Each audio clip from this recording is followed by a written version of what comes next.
I was really proud of the way our guys found a way to get a win. At the end of the day, that's what you're trying to do. I thought defensively we eliminated some explosive plays and kind of made them earn it, so that helped us. Offensively, really struggled to move the ball. I think you got to give Charlotte a lot of credit for that. It's kind of like I talked about earlier in the week. They give you a lot of different looks. They do a really good job, very well coached. And we didn't make any explosive plays, and we really struggled to be consistent and run the football. So that's not a very good recipe for success. But we did find a way to create a positive play on special teams, and probably was the difference in the ball game, really.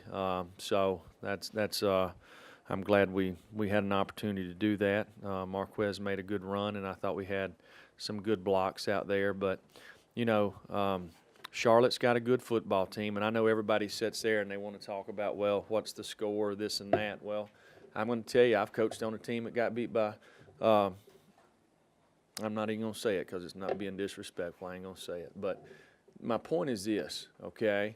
Anybody can beat anybody any week. And it's a credit to really it kind of talks about kind of the parity and college football and how many good football players there are out there, and how well coached every team is. So it's really good for the game. I mean, we beat what I think is a pretty good football team. I think, and we're very evenly matched.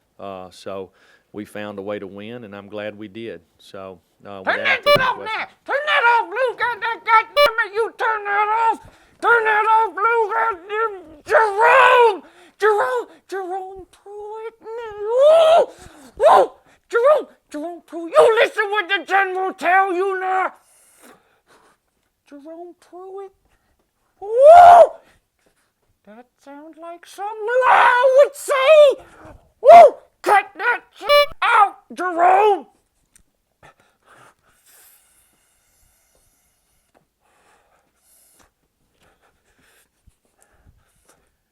Charlotte is not nearly as talented as Tennessee, Jerome! You gotta coach, Jerome! Take responsibility! Take responsibility for your L, Jerome! Yeah, I know you won. I know you won the game. It's a moral loss! Tennessee is the first team in history to get a moral loss! 14-3 against Charlotte! Charlotte! Lou, I can't do it, Lou. Clutching like a cornerstone, otherwise it all comes down. Justifying egos and crippled to the lonesome man. Saturn ascends, comes round again.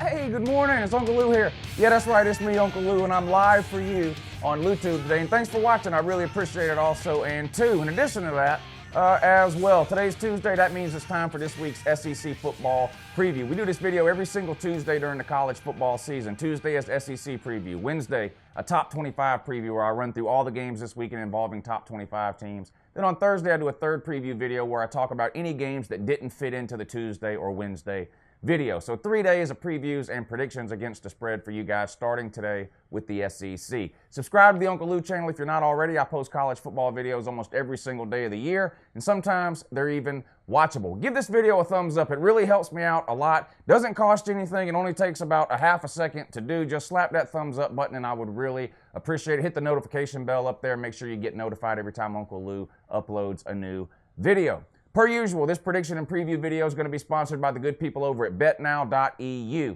There's a link in the description of this video. If you click that link, it'll take you right over there to betnow.eu, and they're going to get you set up with all your college football betting needs. They've even given me a promo code to let you guys use. So when you get over there and sign up with your new account, make sure you enter the promo code Uncle Lou. That's one word, all lowercase letters, Uncle Lou, and they're going to give you a 100% bonus on whatever you deposit. Good luck.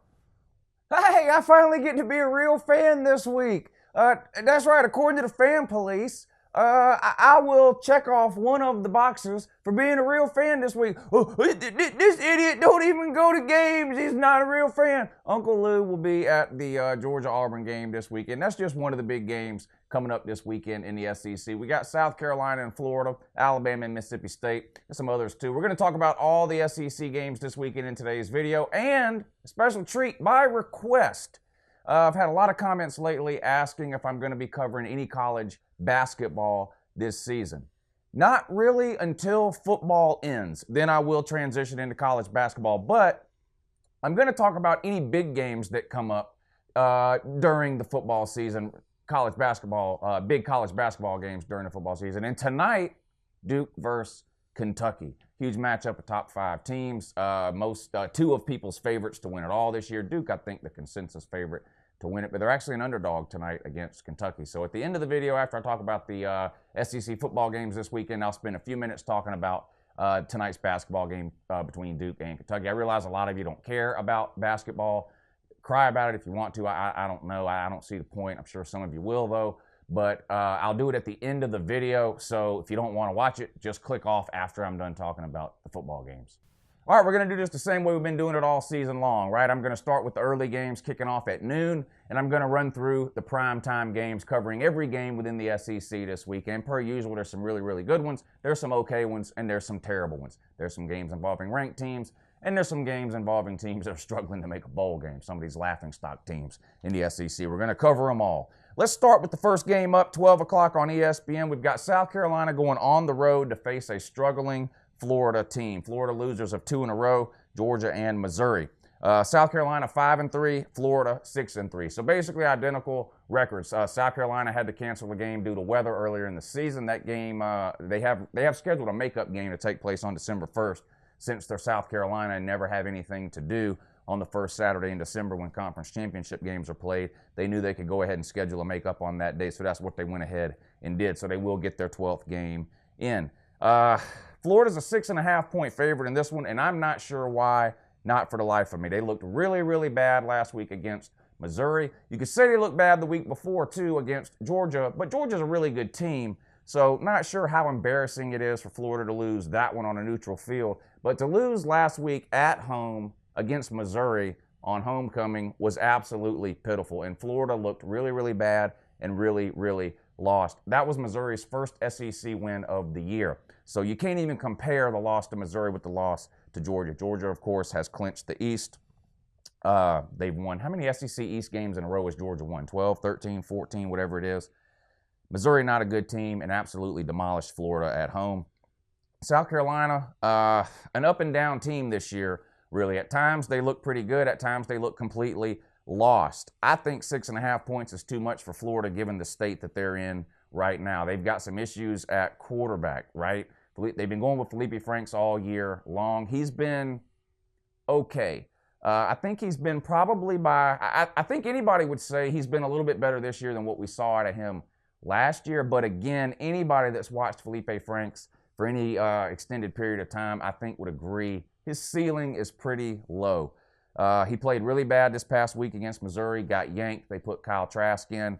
He had a good drive or two there at the end. My opinion, the game was over by that point. Missouri pretty much playing a prevent defense at that point. So I'm not sure how much stock you can put into what Trask did at the end of that game. But nevertheless, a lot of the fans, Florida fans, have had it at this point with Felipe Franks. They want to go with Kyle Trask. You got an even smaller minority of Florida fans who want to just give the reins over to Emory Jones to go ahead and let him finish out the season as starter to prepare for next year. I seriously doubt that's going to happen. Emory Jones has played very little this year for Florida. It looks like the plan might be to redshirt him. So not sure how much Emory Jones we're going to see as far as Kyle Trask and Felipe Franks goes. Wouldn't surprise me at all if you see Florida do their own version of the UGA hokey pokey this week at home against South Carolina and let both quarterbacks play a little. But Florida's got bigger issues than just quarterback. They struggled to run the ball again. Their defense not living up to the hype again. How many years in a row has this been the case? To me, this truly is a toss-up game. If Florida plays its A game, they're clearly, in my mind, a better team right now than South Carolina is. The problem is, haven't seen Florida play an A game in almost a month. They struggled against Vandy. Had to come from behind to win at Vanderbilt. Then they lost. Then they had a bye week. Then they lost to Georgia. Then they lost to Missouri. So it's been a while since we've seen Florida put a good product on the field. That's why I just can't lay 6.5 right here with Florida. Wouldn't shock me if Florida wins this game, but I'm going to take the road team, South Carolina, and give me the 6.5 points. All right, also on 12 o'clock, a rare CBS game, rare noon CBS game anyway. You got Ole Miss going on the road to play Texas A&M. Both these teams are 5-4. Texas A&M is an 11.5 point favorite in this one.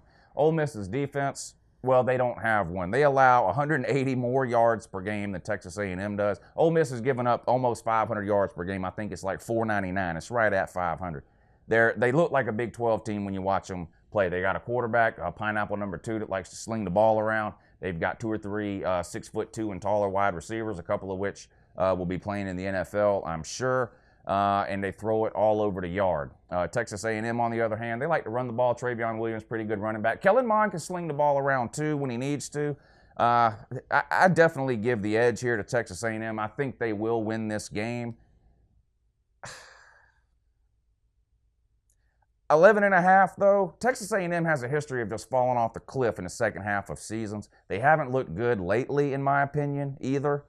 I'm going to go with the road team here. I don't think Ole Miss is a good team, and I don't think Ole Miss will win. But I'm going to say Ole Miss finds a way to score enough points to keep this game closer than some people think. Give me the Rebels. I'll take the 11.5. All right, so 2 games down, and I took the underdog, road underdog in both games. Better not take my advice. Also, 12 o'clock, Vandy at Missouri on the SEC Network, noon, 12 o'clock. Vandy coming off a bye week. They're 4-5. They go on the road to play Missouri. Missouri's 5-4, right? Big win over Florida last week, their first SEC win. Missouri's a 17-point favorite in this one. I don't think Vandy's lost a game by 17 all year, with the exception of maybe the Georgia game. I mean, they were close against Florida. They were close against Notre Dame. A couple of other close losses. Vandy, like I mentioned, coming off the bye week, 2 weeks to prepare for this game. Bunch of close losses. 17 points? No way. Again, I'm going to take the road underdog. Give me Vandy in the 17 points. They'll keep it closer than that. All right, the 3:30 game on CBS this week, Mississippi State goes on the road to take Bama. Bama's a 25-point favorite. Of course, they're 9-0. Big win over LSU last week on the road. Mississippi State 6-3. Their 3 losses, LSU, Florida, and Kentucky. Nick Fitzgerald is Mississippi State's leading rusher. If you look back at Alabama, you know, there's a misconception about Alabama. Let's take a second and talk about this, right? There's a misconception, I think, about Alabama that the only way you can beat Alabama is with a running quarterback.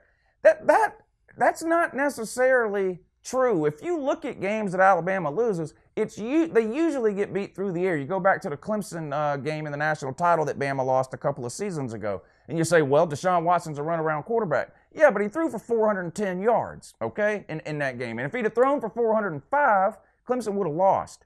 Now, Nick Fitzgerald can run around. That's great. He can't pass the ball. This guy is probably the worst passer in the SEC. I don't understand. I mean, he has just looked completely lost this year throwing the ball. Absolutely horrible, in my opinion. That makes him one-dimensional. Nick Fitzgerald is not a dual-threat quarterback. He's a single threat. I talk about this all the time. These people that get labeled dual-threat quarterbacks just because they can run around. A dual threat means you can do two things. You have to be able to pass to be a legitimate dual threat quarterback. Nick Fitzgerald does not fit that bill at all. Bama will find a way to shut down Nick Fitzgerald running the ball when they don't have to worry about him throwing, period. Bama will win this game huge. I know they had an emotional win last week on the road at LSU. I don't expect a Nick Saban team to suffer from any type of hangover at home against a terrible, in my mind, a terrible Mississippi State team. I do like Mississippi State's defense. I think they have a pretty good front seven. Is their front seven as good as LSU's? No. LSU held them to 29. Mississippi State will not do that in my mind. I think Bama probably scores in the 40s in this game and wins something like 45-10, something in that range there, which would be a 35-point win. I'm going to take the home favorite here. Give me Bama, late at 25. All right, 3:30 over on the SEC Network. You got Kentucky coming off a loss to Georgia, going on the road to face Tennessee. Kentucky's a 4.5-point road favorite. They're 7-2. Kentucky 4-5. 3:30 on the SEC Network. Kentucky demoralized, I think, after last week's loss at home to Georgia. Everything was on the line for Kentucky. win that game, you win the East, punch your ticket to Atlanta for the SEC championship game for the first time, and they just weren't able to do it, got manhandled by Georgia. Tennessee, on the other hand, got a win, and let's be real, if you're a Tennessee fan, you can't be complaining about any type of win with the state that Tennessee's program is in. But I'm not a Tennessee fan, so I can complain about any type of win Tennessee gets. You guys looked absolutely terrible against Charlotte, and Charlotte is a terrible team. They're a 500 team this year. I think they were winless last year. They're just a terrible, terrible team, and I played the clip at the beginning of the video, but to send Jeremy Pruitt out in that post-game press conference after that game and basically say Tennessee and Charlotte are two evenly matched teams, if that's true, that's pitiful, pathetic, and piss poor. The reality of the situation is, no, Tennessee and Charlotte are not two evenly matched teams. Tennessee has infinitely more talent than Charlotte does. Tennessee was outcoached in that game. Period. You say whatever you want about Butch Jones's recruiting. You can say whatever you want about any injuries you might have. You can make any excuse you want to, Tennessee fan. Charlotte is not nearly as talented as a roster as Tennessee. Period. And you won that game 14-3. And one of those touchdowns was a special teams touchdown. Charlotte dominated the lines of scrimmage in this game. Tennessee, this is probably the worst looking win I've seen in a long, long time. This was really, really bad here for the Vols. But they did win. They're 4-5. They still have hopes and dreams of making a bowl game this year. I mean, you might be better luck finding Bigfoot and a unicorn at the bottom of a rainbow than you would Tennessee winning two more games this year to make a bowl game. We'll see. You're not winning this one. Kentucky may be a little demoralized coming off of that loss, and they got to go on the road to you guys' house. There is no home field advantage at Tennessee anymore. The fans are just sick of that pathetic product you guys are putting on the field. And if you're getting mad at me because I'm down talking Tennessee here or whatever, I'm sorry, just deal with it. I've given Tennessee a break for about a month on this channel. I really haven't clowned them or made a lot of jokes about Tennessee in a while, but that was a pitiful performance you put up against Charlotte and really embarrassing as a whole to the SEC, in my opinion. You're not beating Kentucky. Kentucky will win this game. If you couldn't handle Charlotte's lines of scrimmage, you have zero chance of handling Kentucky's front four and front seven. Guantanamo Bay, Jarrett Guantanamo Bay, this guy, probably the toughest player in America, in my opinion. I'm not going to say anything bad about Jarrett Guantanamo Bay. This guy gets hit 3 out of every 4 times he drops back to take a pass, and I don't mean just a little love tap. This guy is getting demolished on multiple occasions in games. He stands in the pocket. He takes the hits. Yes, he's got hurt a few times and had to come out for a little bit, but he always comes back in. This guy, probably the toughest player on Tennessee's team this year, in my opinion, Jarrett Guantanamo. The problem is you really can't run the ball. Your leading rusher, I think, has got 400 yards, Jordan or whatever his name is. You're not going to be able to run the ball, in my opinion, on Kentucky. Your offensive line stands no chance against their defensive front. Kentucky, a little bit one-dimensional. They have a hard time throwing the ball with Terry Wilson. And people are going to say, well, he put up some yards on Georgia. Georgia went into a prevent defense, which really pissed me off. If you're a Patreon member and you were watching me on the live stream during the second half of the Georgia-Kentucky game, I absolutely lost my mind during that game when we went into a prevent with 11 minutes to go in the game and allow Kentucky to throw right down the field and score. It was just pitiful. It really pissed me off. But the point is, they don't pass very well, but Benny Snell will have a good game here. Terry Wilson, I think, will go ham in this game. It wouldn't surprise me at all to see Terry Wilson have 100 yards rushing in this game along with Benny Snell. I don't give Tennessee much of a chance in this game, and I think Kentucky wins somewhere in the 14 to 17 point range. Give me the road favorite here. I'll take Kentucky, lay to 4.5. All right, 7:30 over on the SEC Network. You got LSU coming off a big loss to Alabama, going on the road to face a terrible Arkansas team. If there's a team in the SEC that's worse than Tennessee, it's got to be Arkansas. They're 2-7, LSU 7-2. LSU's a 13.5 point favorite. In this one, Arkansas's only 2 wins are against Tulsa and Eastern Illinois. Pitiful and pathetic. I mean, listen, Arkansas lost to Vandy by 14, okay? You telling me LSU's not 14 points better than Vanderbilt? You're out of your mind. 13.5 is not nearly enough. Take the Tigers for sure. Lay to 13.5. LSU doesn't have an explosive offense, but you don't need one against Arkansas. The best game Arkansas played all year really was against Alabama's part-time defense, where they scored 31 points. Unfortunately, that system QB, Pineapple #1, was able to go ham on Arkansas's non-existent defense in that game, and Alabama scored 60-something. Alabama, the Oklahoma of the SEC here, winning games 60-something to 30-something week in and week out. Makes no sense. Congrats on holding LSU, though. Get golf clap on that. Thank you. But yeah, Arkansas stands no chance in this one here. They'll win this game easily, in my opinion, 3 or 4 touchdowns probably. I'm going to take the road favorite here. Give me LSU, the Corn Dogs, and lay to 13.5, though, in 2 and also. All right, and the last of the football games before we get to Duke versus Kentucky on the hardwood. You got Auburn going on the road to take on my Georgia Bulldogs. Auburn, of course, at 6-3. UGA at 8-1, just clinched the East last week. Georgia's a 14.5-point favorite in this one, 7 o'clock on ESPN. I'm going to take Georgia and lay to 14.5. I'm not a believer in Auburn at this point in the year. They've given up. I know they've had a couple of wins over the last couple of weeks, but go back before that, you lose to Tennessee. Holy moly, how do you justify that? That was at home. Jarrett Stidham doesn't look like the same Jarrett Stidham from last year, in my opinion. He looks a whole lot more like what I used to call him, which is Stid baloney. He hasn't looked good. Auburn can't run the ball. Again, I had to look this up 3 different places to make sure it wasn't a typo. Against Texas A&M, was this Texas A&M? Yeah, 19 rushes for 21 yards Auburn had against Texas A&M. That's pitiful. So I guess Auburn's going to try to throw the ball in this game since they can't run it at all. That's bad news. Georgia's pass defense, top 10, top 15 in America. We'll shut that down quick. If you're not able to get any type of run game going in this game, you can forget it. Georgia might win by 4 touchdowns. I'm just being real.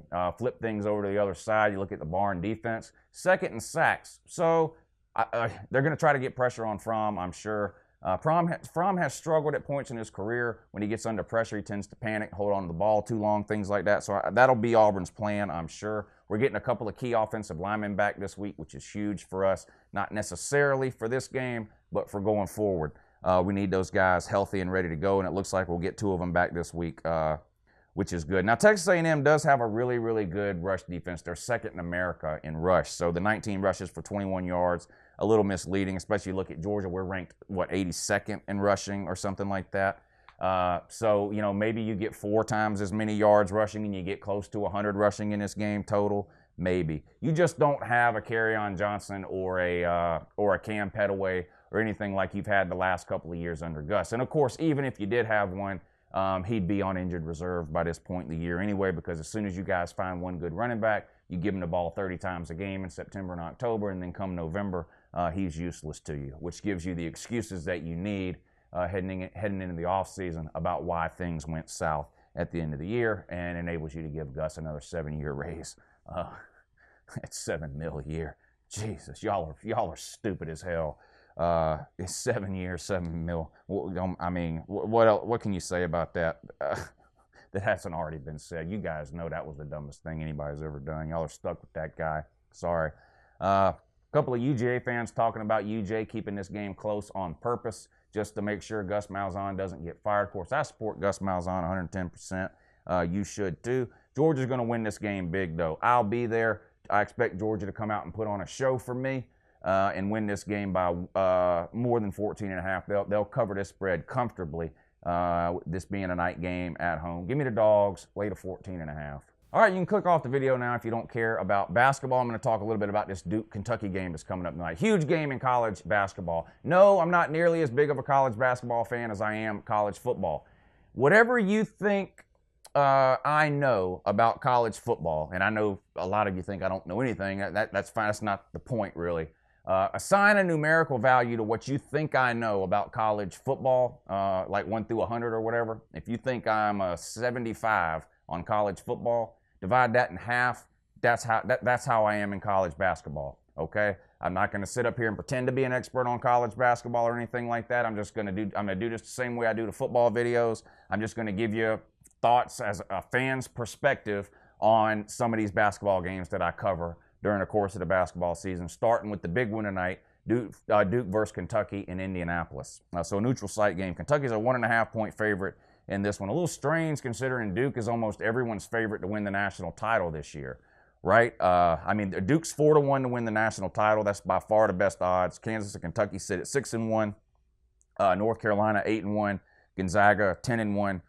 Those are your top 4 or 5 teams in terms of odds to win it all right now. Kentucky. What do we know about Kentucky? Well, they usually have a whole bunch of freshmen that they start the season with, and especially the last 2 or 3 years, they've started off a little bit slow, taking a couple of losses that maybe people didn't think they would take, not blowing out bad teams like we were accustomed to see Kentucky do, because they're starting so many freshmen, and it just takes them a few games to adjust to the college level.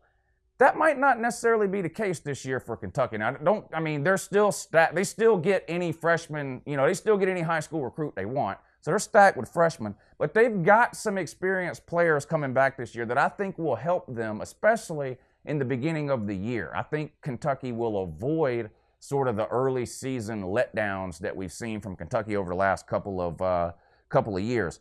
They got a grad transfer from Stanford, so a ton of experience here. Reed Travis, a couple of sophomores, P.J. Washington and Quade Green. And then, of course, they do have your super freshman or whatever, Keldon Johnson. He's an NBA player probably after this year. And Tyler, how do you say his last name? Hero, whatever it is. He's a shooting guard. He'll probably lead the team in scoring. So, yes, you've got your talented freshmen like you do every year, but you've got some experienced players coming back for Kentucky, too. And like I said, you can't underestimate that, especially in the beginning of the year, especially game one when you have to play a juggernaut like Duke. Speaking of Duke, Zion Williamson. Some people are saying this guy might be like the next Michael Jordan or LeBron James. Not necessarily in terms of talent, but in terms of like popularity, right? Marketability, that kind of thing. This guy's already a social media, even if you don't follow college basketball or basketball in general, you may even know this kid's name already just from social media. He's insanely popular on social media. R.J. Barrett, Cam Reddish, Trey Jones, you got a whole bunch of freshmen. Duke really this year looks a lot like what Kentucky has looked like the last couple of years, right? Duke may start 4 freshmen in this game. So the point is, I think you may see Duke struggle early in the season this year instead of what we've seen over the last couple of years, which is Kentucky struggle early. And I think that's one of the reasons why you see Kentucky as a 1.5-point favorite in this game, even though those same bettors are putting most of their money on Duke to win it all at the end of the year. They're expecting the Duke team to come together and be a better overall team at the end of the year than maybe Kentucky will be.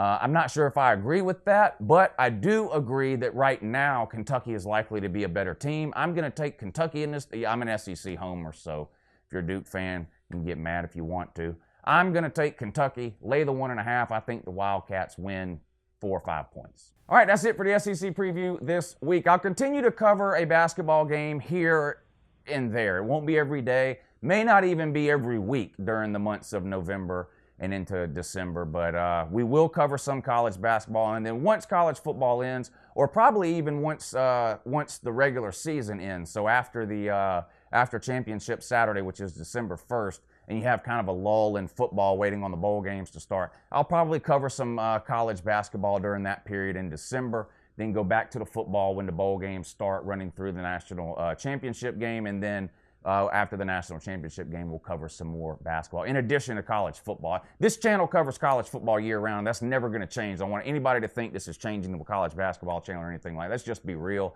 In the off-season, you need other things to talk about. You can't just talk about college football every single day, even though I do.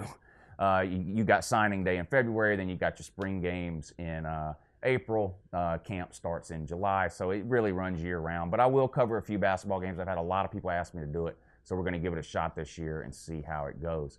If you enjoyed the basketball preview, make sure you give this video a thumbs up. The more thumbs up, the more positive response I get from the basketball preview, the more likely I am to do more in the future. I appreciate you guys watching. Good luck to your team this week, unless you're Auburn. Unfortunately, you have to lose. Everyone else, good luck to your teams this week. Appreciate you watching. Have a great day and an even better morning, too.